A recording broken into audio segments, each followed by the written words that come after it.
So hi Jess, welcome to the YouTube channel for the Runner Shop and our little promotion for Bay to Bay 2019.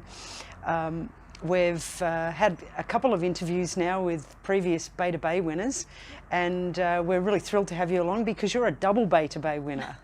Can you tell us which years that you won the race? I think it was 2010 and 2012. Is that right? That sounds right. Yeah. No, that look, it's not that long, but you know, in the history of it's not a long. The race doesn't have a long history, so you know, you're I think one of the privileged girls to have won twice.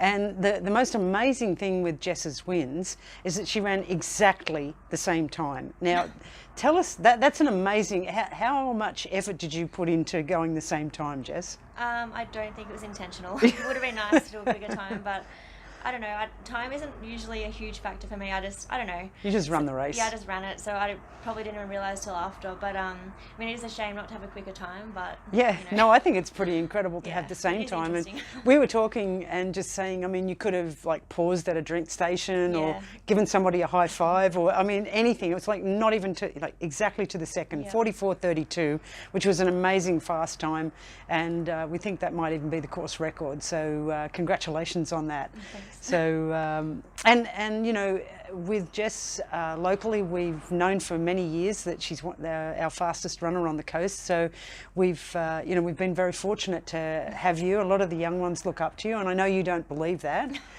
because you're very humble.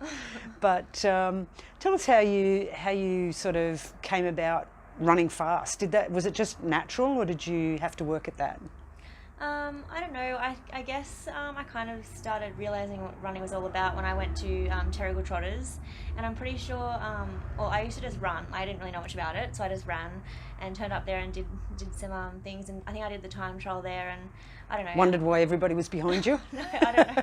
It was a long time ago, but then I think you encouraged me to come to Mingara Track, so that's when my speed work kind of started, and I really enjoyed it as well. Like, it was all new, but and it is hard work on the track, but it was just fun, like a good environment, and made some good friends there, and so I guess that it really helps your speed. And I mean, before that I didn't even really know about running in that kind of way. I just thought you just went out for runs, but going there, it really taught me a lot. Yeah, that's fantastic, and we've really loved having you as part of our group over the years.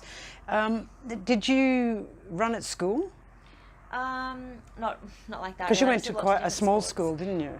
Initially, yeah, but I just did lots of different sports. It wasn't, I honestly, like, I used to think like running out my road a couple of times was like a big run. I didn't know much about running, and then I went to Trotters, and I think the first one was 16k, and I was like, oh, that's a long run. It's gonna kill me. And then, but then I loved it, so that's how it kind of started. Yeah, so we've also seen you do a few more sports, or adding to the one sport, I guess, is the triathlon. And you've really embraced the triathlon, haven't you? Yeah, it's good fun. I like having the three things to train for, just more training, which is good, and it does mix it up a bit. So yeah. So when you started the triathlon, did you think about going straight to the Ironman? I know that's where you've ended up really enjoying. Did you do much in the shorter triathlons first? No, not too much. I started with a couple of them, but I guess it depends on who you train with, like who you're around, and that kind of influence. But also, I did initially just want to do a half Ironman just as a challenge, like for fun. So that's kind of where that started, and then I don't know, so it just went from there. But it does depend a lot on the people around you and who you have as a coach and that kind of thing at the time. And we've got a lot of Ironmen on the coast, haven't we? Yeah, like you wouldn't even realise, but there's a lot of people around that you'd probably see on their bike, you know, Saturday mornings. But yeah. So I think there's some crazy amount going to Port Macquarie Ironman, about 40, over 50. Yeah. Wow. Yeah, that's a lot of background support if you need somebody to ride or run with. Well, technically, yeah, you can't ride with them because but I mean train before the race. Yeah, it's so good. It makes a huge difference. It's hard when, like throughout winter, if there's no one training, it's pretty hard. Yeah. But and also on the race day, it's going to make a big difference. Absolutely, because there'll be all those people having supporters in the crowd cheering you on, and there's nowhere to hide then, is there? No. You just have to go out and keep going and finishing. So, well, part of what we're celebrating on this video is the Bay to Bay program that Mel McDonald's written for us, and I think we'll, you know, we're getting into the weeks now. As far as people that have been following that program, have you've followed pretty serious programs over the years, haven't you? Yep. Yep. So let's say, you know, you've gotten into a program and you're getting towards a goal and you start to feel a bit flat or you maybe losing motivation. How do you recommend to people to really keep on the ball and upbeat about what they're doing? Well, I guess, I mean, the thing is that whenever you're training, like, you do go through bad phases where you're just unmotivated or tired. I think the best thing, like, I've had periods where I've just had a coach and done my own training all the time, and it is hard. So I think the best thing is to find people that you can train with and enjoy it. That's the main thing. And time goes so quick if you're running and you're talking to someone, whereas if you're on your own, it's a bit boring sometimes. Yeah, no, that's great advice, and I think stressing on the enjoying, and we often say that the journey's more important than the destination. Yeah, and definitely. you know, you can meet some pretty amazing people along the way, can't you? Yeah, you do. Yeah. Because I've seen you train, you know, with all sorts of people across the coast, and you're pretty kind. You train with people that are slower than you. Oh, no. Well, I guess, like, it still helps having people there, like, and, you know, being able to, even if you regroup or whatever, that it still all helps. And well, you know, and it motivates people so much to know that you know, it's not about having to find someone that same pace as them. Yeah. You know, just and having someone to turn up and meet helps. So then it gets you out the door or whatever you need. yeah, and off the couch, I guess. Yeah. Which is part of the idea of following that program. And so 12 weeks is the length of this program that's been set down. How long would you prepare for? I mean, you're pretty fit all the time, aren't you? Yeah, I'm pretty bad. I'm terrible. I race and then just choose another race. Yeah. So, well, no, but that's what keeps you fit. Yeah, So there wouldn't be much time in between your races where you had a block of 12 weeks really to train specifically for something. No, it would be good, and I always think I should. Like, it is a good amount of time to do it, and you don't burn out then. But I don't know. I tend to always just keep going. But yeah, that's ample time. Yeah. I think. But when you say you keep going, I mean, a lot of athletes who are at the top of the game, it's more of a lifestyle rather than just an individual challenge that you might set down for yourself. I mean, you know, these some people might want to go walk the Kokoda Trail, you know, and then they might want to do the Beta Bay Fun Run, but you know, you really embrace a lot of different events. And so tell us a little bit about your favourite races. I mean, over the time, is there anything that sticks out in your mind that you either, you know, really wanted to win and you did, or you just enjoyed doing? Well, I mean, I guess back when I was just running, the Beta Bay was a great one because it was local, and so you have a lot of support. Like the Terrigal Trotters organise it, so they're allowed on the course. So that was a great one, and that meant a lot. I guess other things like marathons, they're a big thing as well. Your first marathon. What was your first marathon? Gold Coast, but it wasn't great. I didn't really train probably for it. I just did it thinking I'd be fine. So tell us, with the Gold Coast Marathon, you didn't train very much for it, but you really enjoyed the race itself. It's a flat course, isn't it? Yeah, it's pretty flat. Yeah. There's like a tiny rise maybe, but yeah, and it's always, when I've done it, it's been pretty good conditions. Yeah. What was your time, just out of curiosity? The first one I just kept in under 3 hours, so like it was 2:59:58. Oh wow, that's awesome. That's so a really good day. It wasn't pleasant. After 28k, it was terrible. Yeah, but a lot of people say that the marathon actually starts around 35k, so you started 7k early. Yeah. So what's the shortest race that you've enjoyed doing?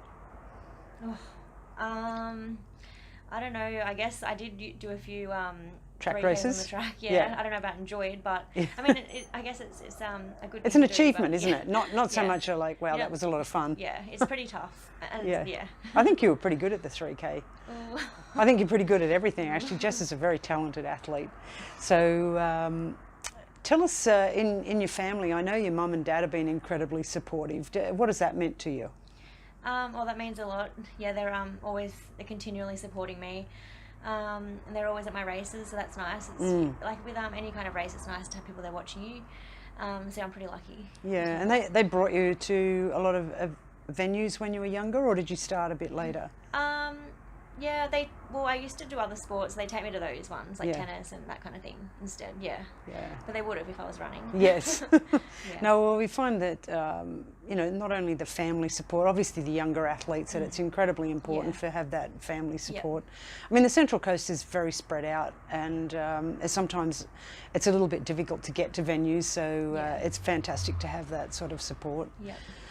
And now tell us about some of the training that you do. You've obviously got, well, we're talking about the running program, so let's concentrate on that. With your areas that you run, is there any favourite places around the Central Coast that you enjoy? I do a lot of running on the Bay to Bay course. Just I mean, that's nice and convenient. You don't have to worry about stopping for traffic or anything, and it is along the water for some of it, so that's nice. Do you try and stay off concrete or any particular surface that you prefer to run on? I do run on the road and concrete mostly, which isn't ideal. I mean, there's not a huge amount of places around here, but I mean, there's a big new complex now at Tuggerah, which is nice. It's just opened, so that's got a lot of ovals there if you want to run on grass. I also run a fair bit around our paddocks at home with the dog, so that's grass. But I don't know how great that is for your knees. And you've got a pretty long driveway too, haven't you? Yeah, but it's not that long, like, to be good enough for that. But I don't know. We used to train at Chittaway a little bit for running up and down that 1K stretch. I don't know. It just depends if I'm meeting someone or not. Yeah.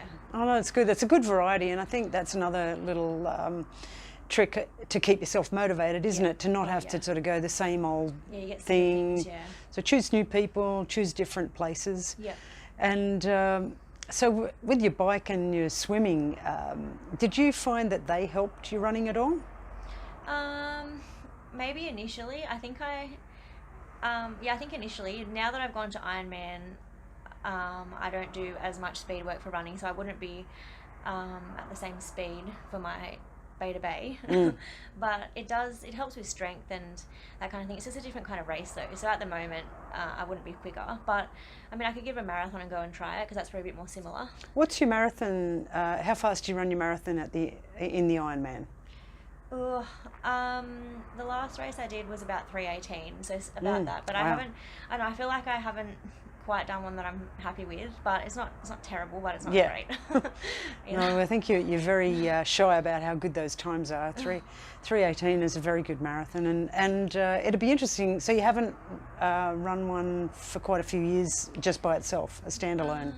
No, I did one, a few years ago, but I've never actually properly trained for one, like with a specific program, so that'd be good to do. And I know Mel, when she's trained for her marathons, I kind of join her for some of her runs, and they're really good. And I think she said that when she trained for the Gold Coast Marathon, that was the year that she won the Bay to Bay, because it was a preparation run. Maybe that's when you should have run your Gold Coast marathons. I don't know. I think I was a bit young then. Maybe, but no, having a program from her or something like that for a marathon would be good. That'd be great. And of course there's two programs running. There's a 12K and a 21K. And so we've got a lot of different times that people are going to be aiming at. Would you have just some little advice in terms of the people that are trying to focus on a faster goal?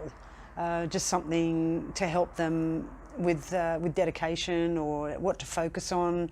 Maybe on race day, when they get there.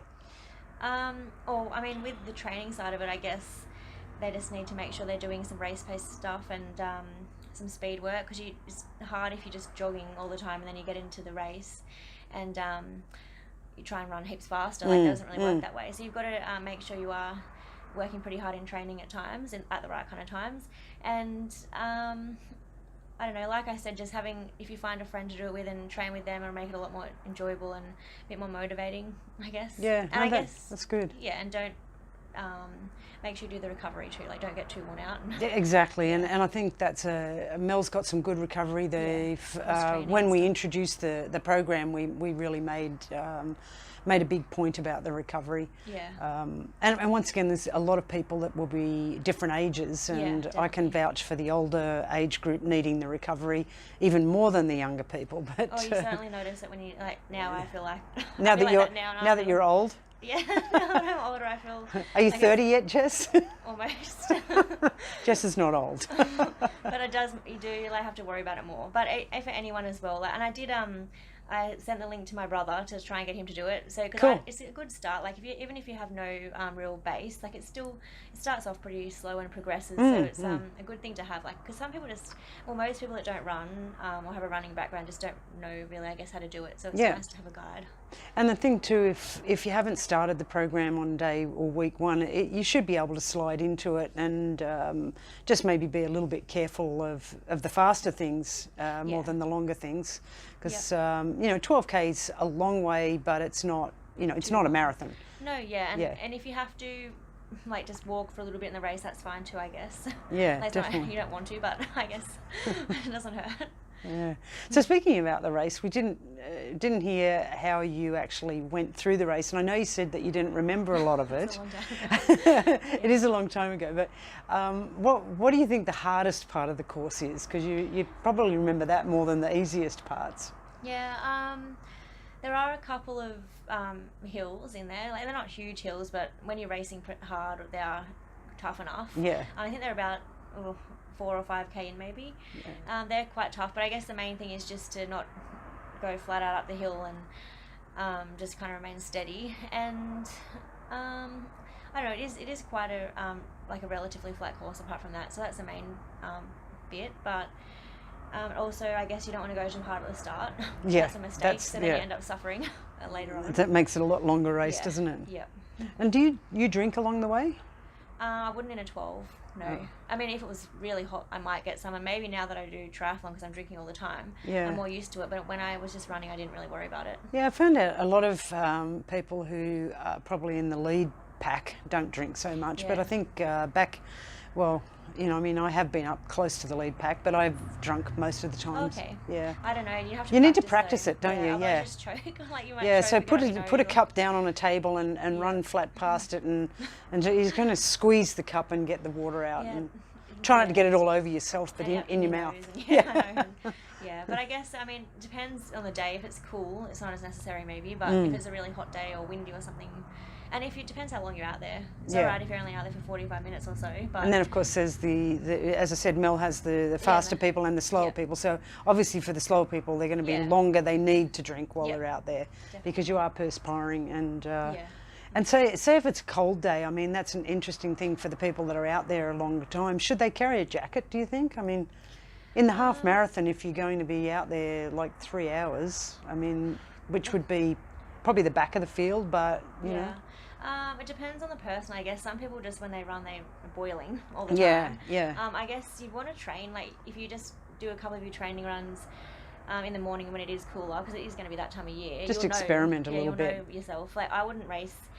Because I think sometimes, you're standing around at the start and you think, oh, it's so freezing, I have to carry a jacket. And then, like you say, a couple of minutes later, you're so hot, and then you've got to carry it the whole way. Yeah, I don't think around here... or throw it away. Yeah, I don't think the Central Coast ever gets so cold where you're going to need to jump at your whole run. But if you are planning on walking a bit, maybe. Yeah. But just a lightweight, something really lightweight. Yeah, lightweight, that's a definite, Not like a big jacket. No, that's great. Yeah. So I think that's a really good help for a lot of the people that might be listening. And go. All right. Thanks for watching, and good luck in the Beta Bay. And please subscribe to the channel, as there will be a lot more good videos coming. Great. Thank you, Jess. Thanks.